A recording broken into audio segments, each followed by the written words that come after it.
Good morning, church. Thank you so much for being here. Let's have a fantastic Sunday together and read some word together. We're going to be in Matthew chapter 7, starting in verse 21. Not everyone who says to me, Lord, Lord, will enter the kingdom of heaven, but only the one who does the will of my Father in heaven. On that day, many will say to me, Lord, Lord, didn't we prophesy in your name, drive out demons in your name, and do many miracles in your name? Then I will announce to them, I never knew you. Depart from me, you lawbreakers.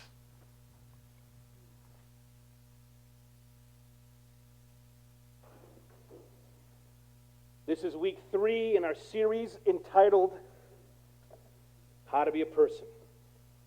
The question asked me when I was in college. The person who asked me the question was in a position of a great lostness, I would say. They asked me the question not angrily, but with hope. Like, please tell me the answer. Tell me the secret. How do I be a person? I'm like, I don't know. As we read the scriptures, we see in Jesus' life, there's this one verse that describes Jesus' his entire life from birth to manhood. It says, and Jesus grew in wisdom, in stature, in favor with God and man. And these 4 things, we find 4 pillars of how Jesus grew as a person. So we're looking every week at one of these pillars. It's about wisdom. How do we grow in wisdom? Last week we talked about stature. How do we grow in stature? So we talked mental, we talked physical. Today we go somewhere very difficult. And we talk spiritual. How do we grow spiritually? It says that Jesus grew in favor with God. That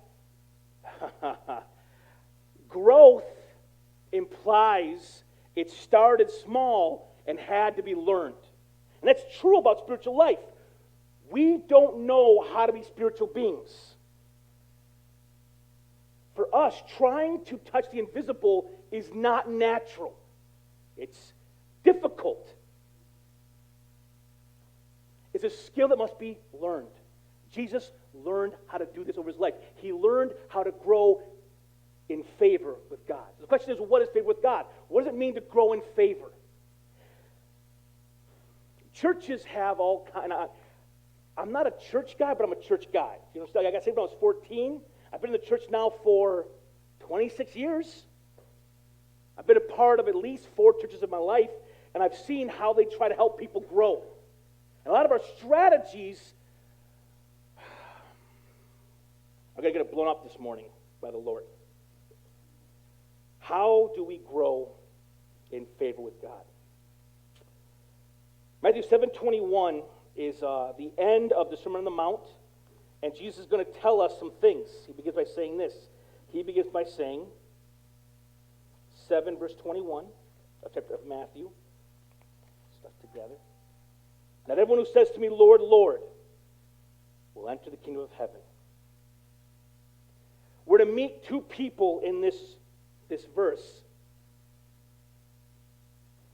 who didn't grow in favor. So we'll start by saying what growing in favor with God is not 2 things. We'll start there. We'll say what it's not, then we'll say what it is, okay?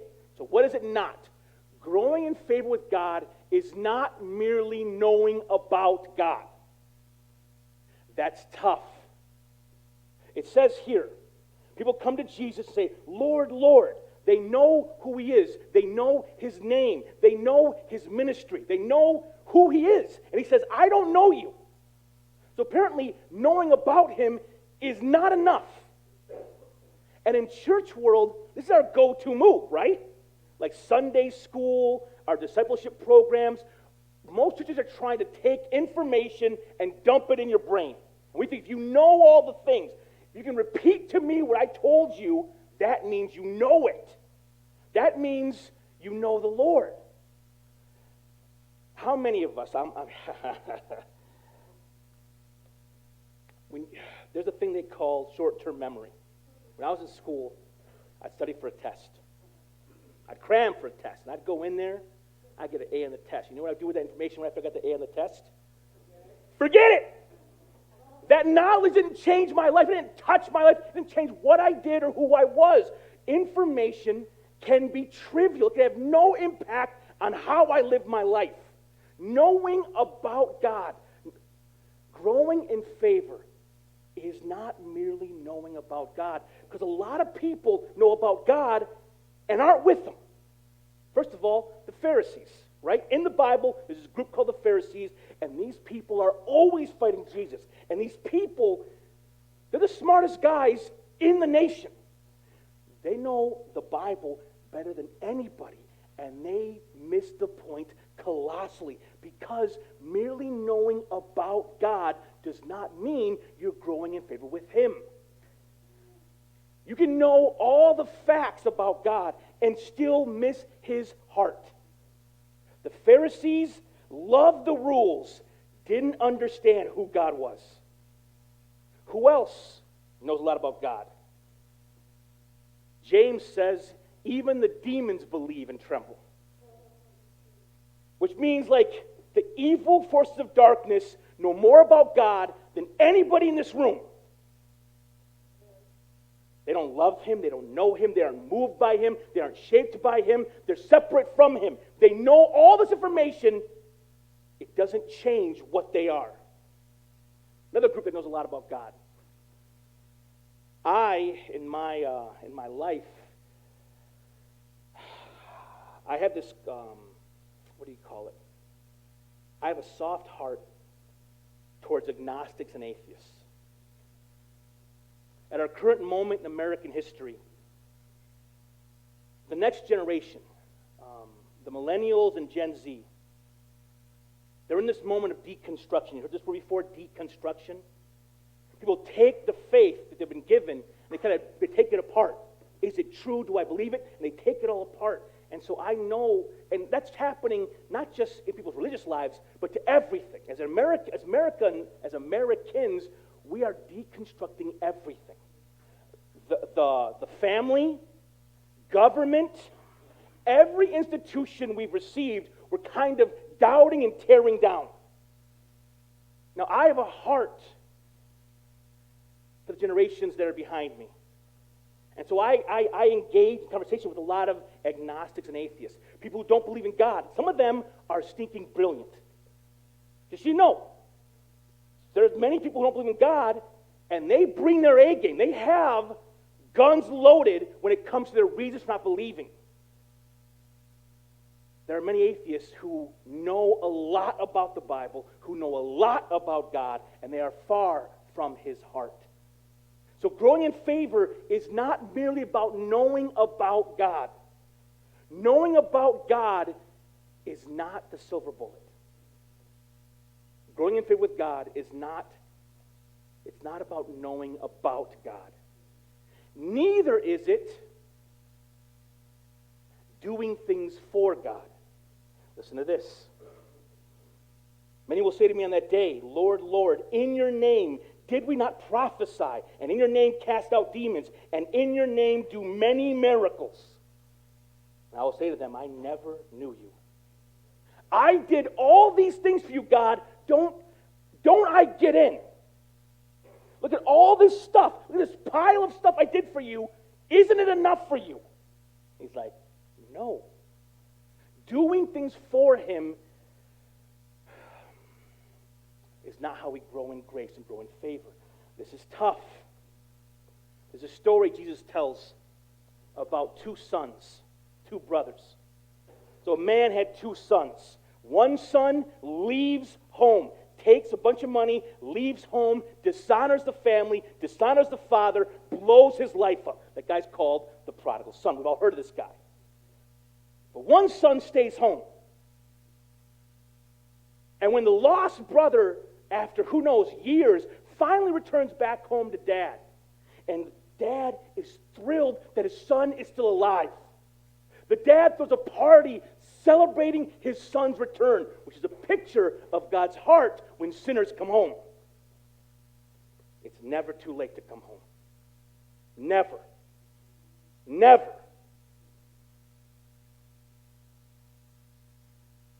The party's going on, and the older brother's nowhere to be seen. So the dad goes outside and finds him. Says, come inside. Your brother who was lost has been found. Come and celebrate. And the older brother all of a sudden reveals his card, and he says, Dad, all these years I've slaved for you. And what have you given to me? And he reveals his heart in that moment. The older brother is, so the younger brother is the sinner who goes out and is stupid. Everyone sees they're stupid. The older brother stays home. And they do all the right things for all the wrong reasons. They're trying to do stuff for God because they want God to owe them something. God, I won't cuss, but you better give me a good job. God, I won't get divorced, but you owe me good health. Like, people do things. The elder brother did things for God, but he did them trying to get something. He is just as lost as the younger brother. He's just as lost. He's doing things for God to get something. That is not love, is it? Doing things to get something. Imagine if you're a parent.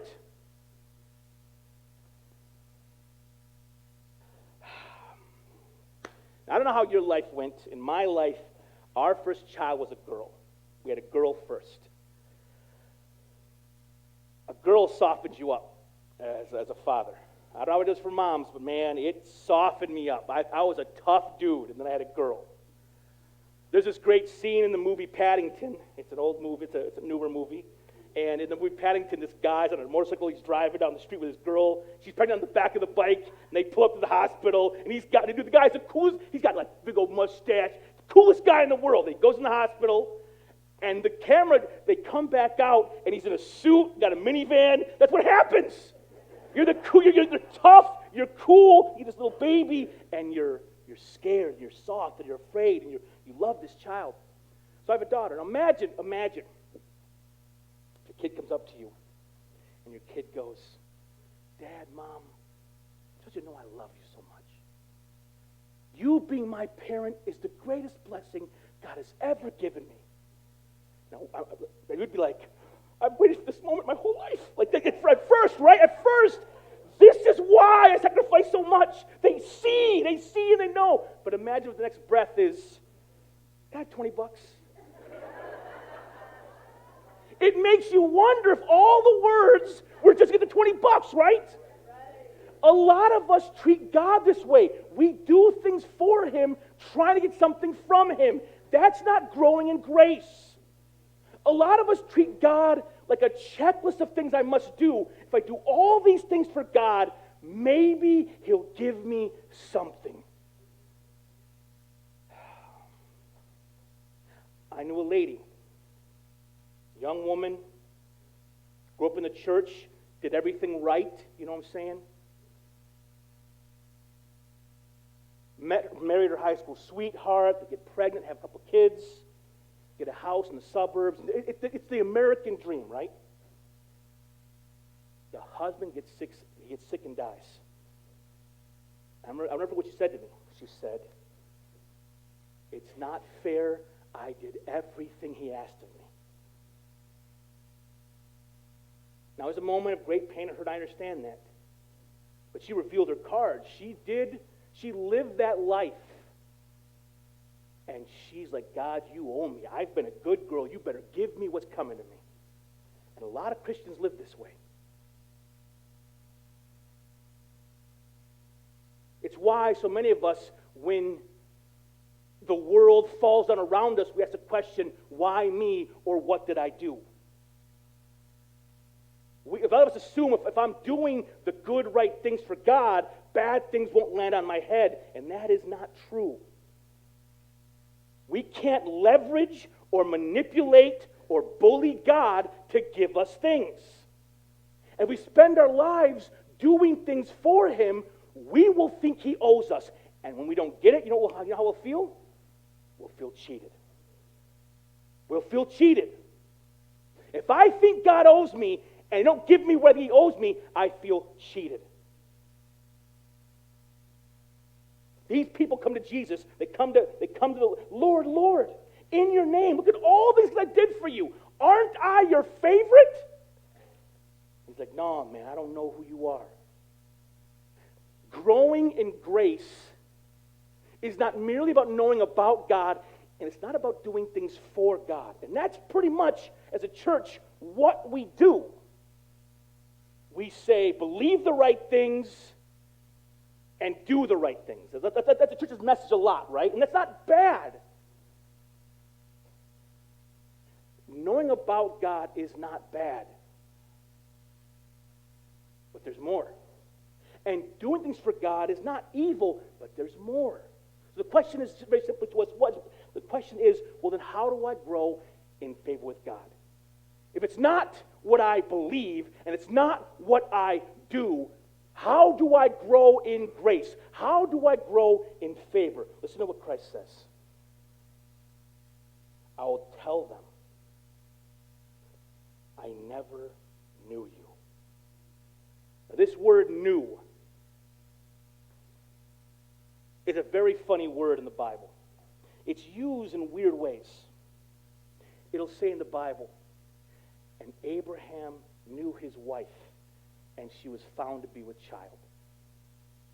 The word knew means this intimate connection. It means, in that instance, it is the most intimate of connections, but it's also used of deep friendship. It's not merely knowledge about, it's something more. To know in this way, he's like, we were never friends. We never talked. I don't know you and you don't know me. Our definition this morning is very simple. Growing in favor with God means growing in a relationship with God. It's not about God, it's not for God, it's with God. I had a friend of mine in college, and he told me, one time he said this, I never forgot this. This man was my next door neighbor roommate, maybe the best man I ever knew. He was morally, you may not know this, but this is true. I went to college, and on my floor, the floor I lived on, I went to the Moody Bible Institute, a fancy Bible college.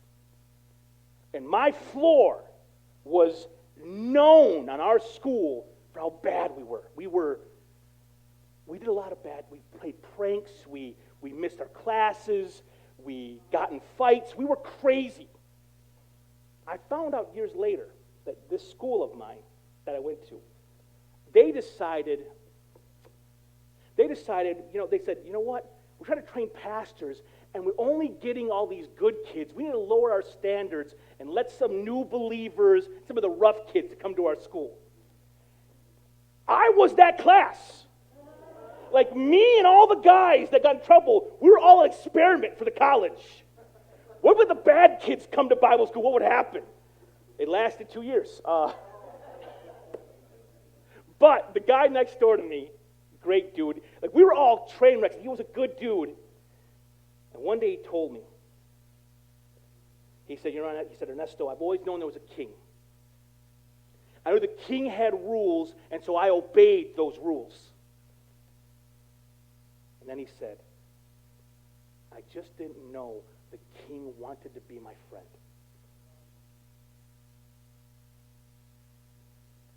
This king, this high and lifted up king, he's not just a judge. He's not just an angry father. He's not just a cop on the side of the road with the alarm thing, the stinking radar speed gun. He's not just that. Growing in grace with God means growing in relationship with God. When I was younger, I dated a girl before Angie. I didn't know her then. And I was a pretty messed up individual, so I was a pretty awful boyfriend. I tell my daughter, beware of boys because they're bad for a long time. There's this girl I dated, and I was genuinely a bad boyfriend. I was like genuinely, I hurt her life. I remember sometimes she would say to me, we'd always get in these fights, and she would say, I just want you to share with me how your day went. So I'd tell her how my day went. I'll do this thing, and she'll stop being mad at me. Then she would get another fight. She's like, you never asked me how my day was. And I'm like, I already told you my day. What more? So I kept on doing these things she told me to do. And what I didn't realize that whole relationship is that all she wanted me to do was actually give a rip about her. I was just trying to do, I was trying to dot all the I's. Here's a list of 4 things. I did 1, 2, 3, and 4. Now leave me alone. That's not love, right? That's not affection. It's not kind. It's very selfish. I wanted to do the things I had to do and have a girlfriend. That's all I wanted to do. And for God, a lot of us are the same way. We'll know about Him. We can know some of the truth about Him. We can do things for Him. But a lot of us, if we're deep down honest,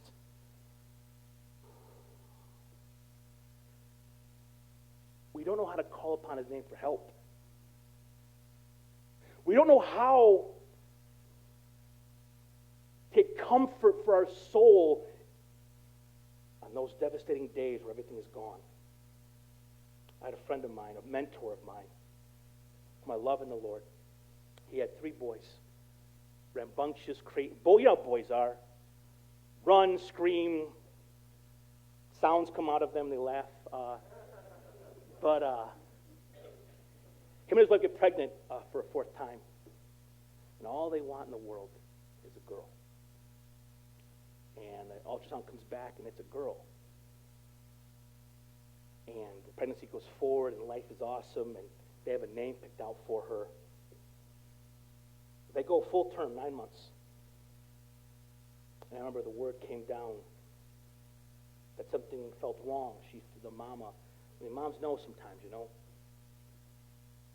And she goes to the hospital. Something's wrong, and they look, and there's no heartbeats. They do the stuff. And they give medicine to start the delivery process. And the baby was born stillborn. Full term, 9 months, and the baby was born. And the baby was gone. The baby was born dead. And they held that child. They mourned that child. And the word came to me what happened. And I remember I went up to the upstairs bathroom, turned the fan on. I prayed and I cried for a while. I felt so, I hurt for this family that I loved. I didn't call my mentor because I didn't know what to say. What do you tell a man? What do you say? So I didn't call. I waited for a few weeks. I knew family came to visit. I just stayed away because I was one of his disciples, but I didn't want to bother him. So finally, weeks passed, and I call him. And wait for a moment.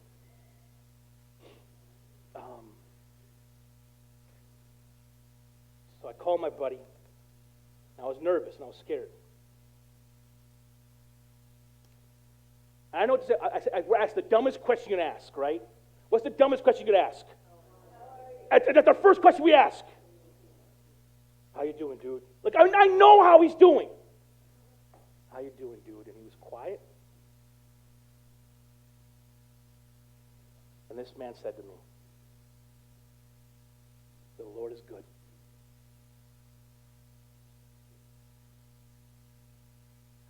How do you say that in that moment? I'll tell you how.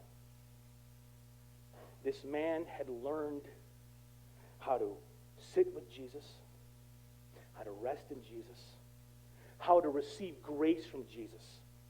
In the normal, everyday goings-on of his life, he had learned how to walk with. And so when the world fell down, Christ wasn't 4 towns over.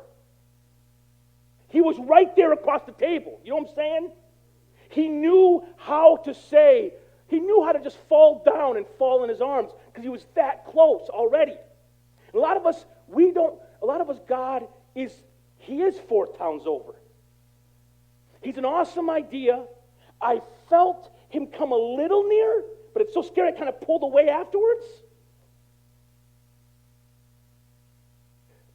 This man walked close to God, and so when the world fell down, he knew how to get comfort. He knew how to find hope. He knew how to find strength. Now, did he cry? Of course he cried. Did he hurt? Of course he hurt. But his life didn't fall over because he knew his life had grown in favor with God. Growing in favor with God means growing in relationship with God. That's all it is. It's this relational, everyday deepening.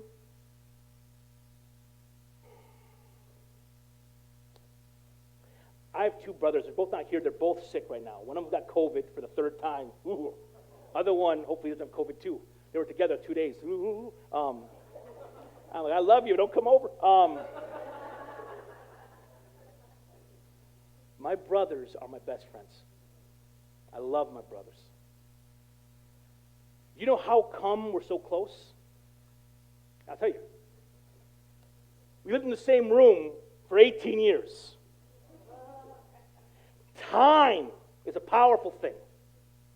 We spent time together. We rode bikes together. We went on hikes together. We fought together against one another and against the hordes.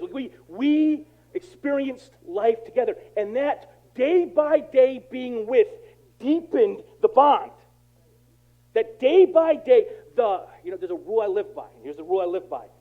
You got to have quantity to get quality. You got to have quantity to get quality. This is a rule I live by. What I mean by that is this. I can't run home today, run into the house, and say, son, sit here. Son, let's have a moment, father, son. Go! You can't do that, Ken. You can't make a moment happen. So instead, what do? Instead, you play Uno, and you watch movies together, and you go outside and rake, and you go on drives together, and you spend all this time doing all these normal everyday things, and once in a while what happens? In the midst of the everyday, lightning strikes. You have a moment you never forget. When it comes to God, listen. A lot of us want to feel God, don't we? I want to feel Him. I want to know He's real. I want to know He's there. Here's the big secret. You can't make yourself feel Him. You can't. Read the Psalms. Read the poetry of David. He feels far away from God a lot of the time. That's a normal part of being human. We walk by faith, not by sight. I pray most every day of my life. Every morning, I get up thinking early. Now, some of you I know. Some of you at 4 in the morning. God bless you guys, okay? 6:15 to me is early, okay? It's 6:15. I have time. I have time to get clean. I have time to pray. I have time to walk my dog and listen to the Bible. That first hour of my day is so quiet and peaceful with God. Because when I pray every morning, here's the reality. Most days I pray, nothing crazy happens. No trumpets. No lightning flashes. No tears fall. Now I know He's there. I know He cares. I just can't feel it. So I go every day and I knock on the door. Lord, I love you. I know You're there. I need You. Every day. I'm right there.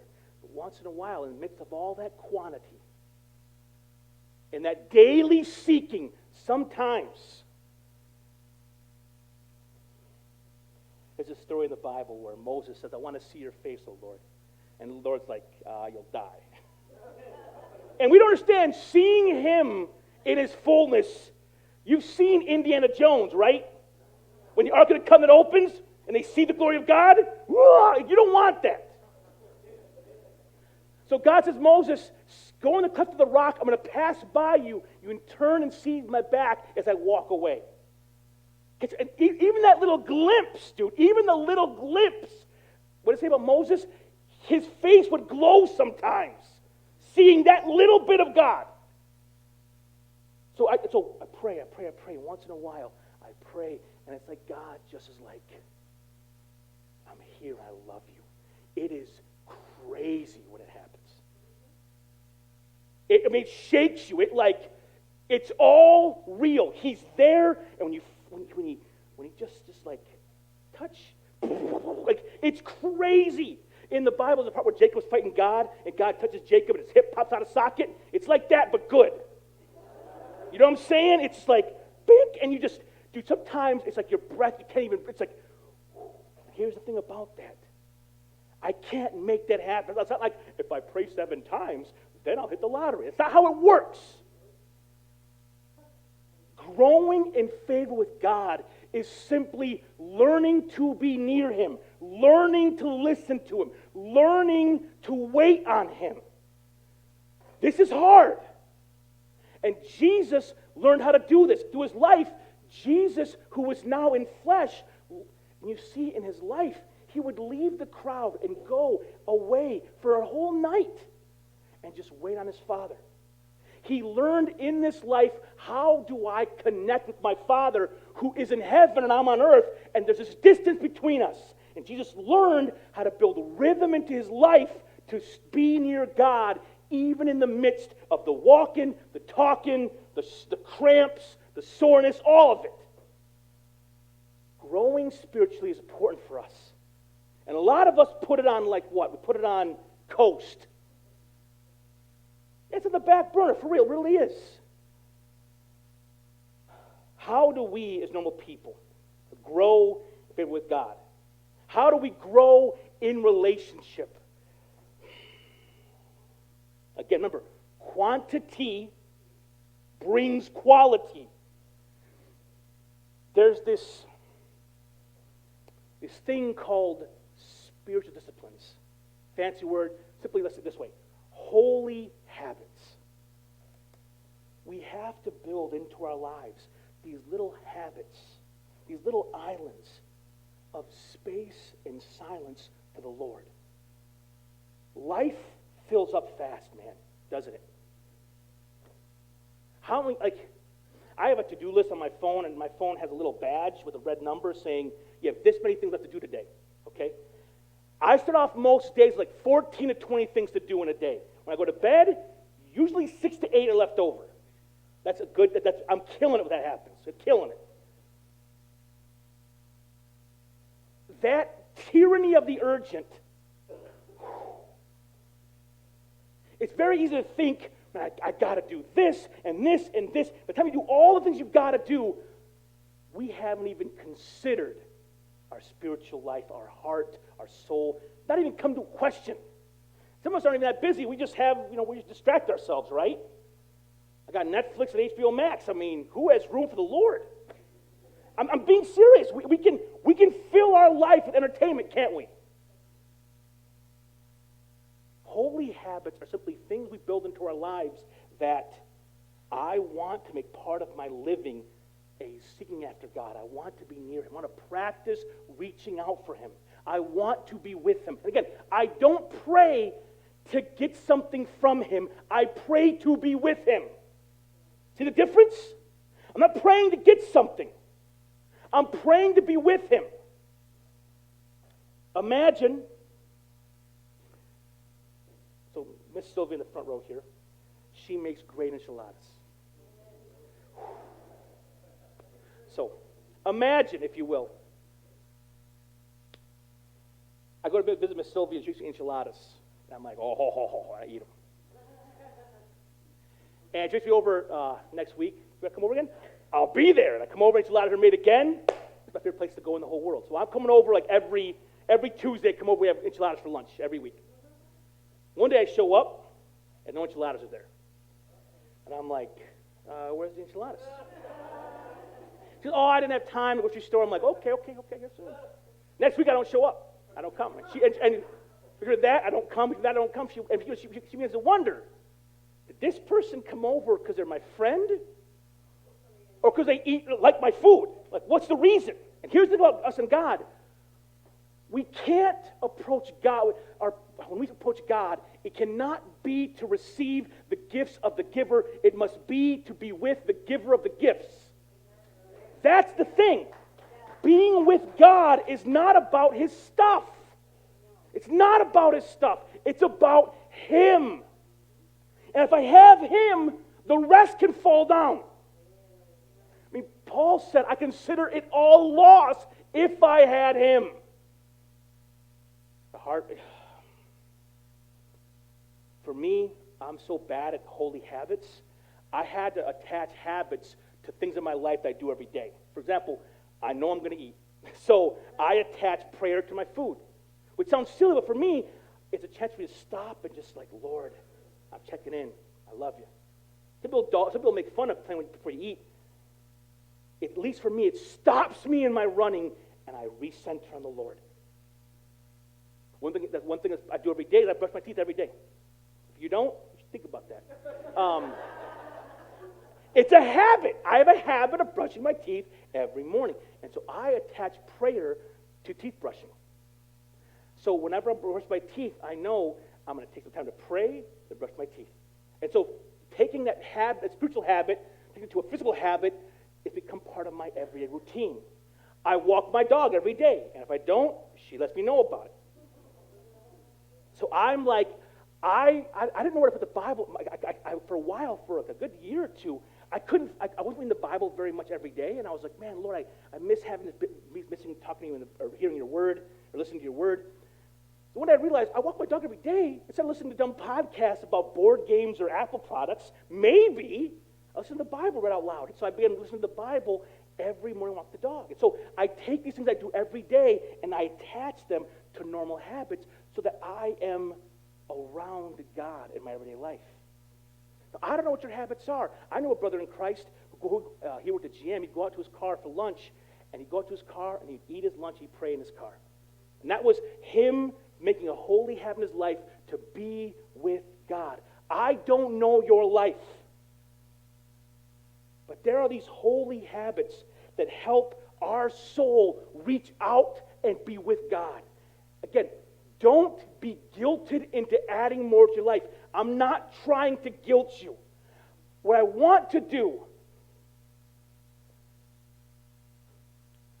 I want to make you salivate with desire about God's presence. I want you to miss him and desire him.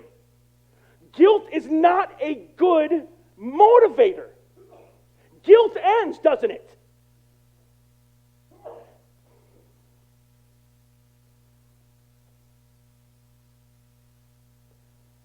Angie and I go to lunch every Monday afternoon if the kids go to school.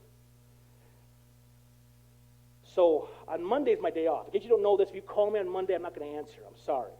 I love you, but not on Mondays. It's my day of rest. It's my day of rest. My phone is up by my bed upstairs. I don't even look at it. I wake up Monday. I'm smoked. I'm tired. I'm exhausted. I'm pajamas all day. What a great day off, right? It's just great. Now, I used to, on my Mondays, my day off, I used to just sit on the couch all day and watch all the football games. I watch them, like, after the fact. And it was just a great day to watch football and to drink Coca-Cola. It was great. But I realized in our married life that we didn't have a lot of time together to talk. There's always kids and running and always, like, things. Like, we got to hang out. We got to have time just to talk and hang out, you and me together and be together. So I'm like, let's go to lunch on Mondays. So that means I have to, like, shower on Mondays now. I got to change out of my pajamas and wear clothes. Now, when I'm getting dressed and ready on Monday, I'm not like, stinking wife, I got to get dressed, take her out to lunch, stinking life sucks. You don't hear me grumbling like this. Because I'm not doing this for her to get something. You understand? I'm not doing this to appease her wrath.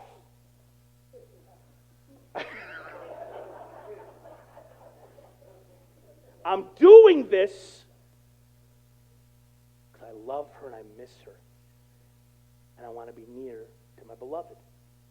This is the heart of God followers. I want to be near my beloved. I don't pray out of guilt. I don't pray to get things. I pray because I love the Lord and I need him. Lord, I need him. Every hour I need him. Bless me now, my Savior, I come to thee. Growing in favor with God simply means growing in relationship with God. The big three for growing in favor are prayer, the Bible, and community. Those are the big three. Is prayer part of your life? Is the Word a part of your life? Is community a part of your life? That's something that you need to talk to, pray about, think about. That's between you and the Lord. We are currently in our Flint City Book Club reading a book right now about holy habits. If you want to join us, it's not too late. We're reading a book called The Life You've Always Wanted. We're always on at Tuesday at 12 talking about that. But I encourage you,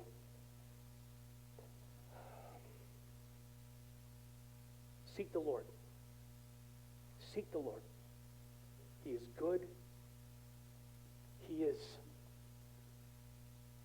says, if you seek me, you will find me. What seek and ye shall find. Knock and the door shall be opened. Ask and it shall be given to you. When he says more, it's like doubled up, spilling over. Oh, it's so good. With all that said, let us pray together, church.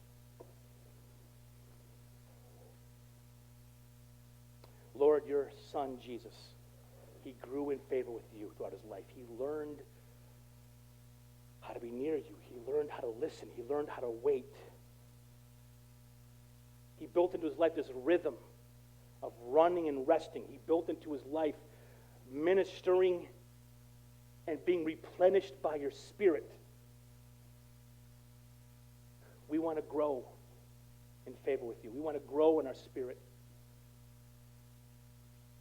Lord, give us a hunger and thirst for your presence, a hunger and thirst for you. Not born out of guilt, not born out of manipulation, but born out of a simple desire to be near the one who made us. So, Lord, bless the hearts and the intentions of all those that are here. Help us find habits to put into our lives. The habits aren't magic tricks. They're just ways for us to stop and be near you. So, Father, bless the intentions of those in this room. In Christ's name we ask all these things. Amen.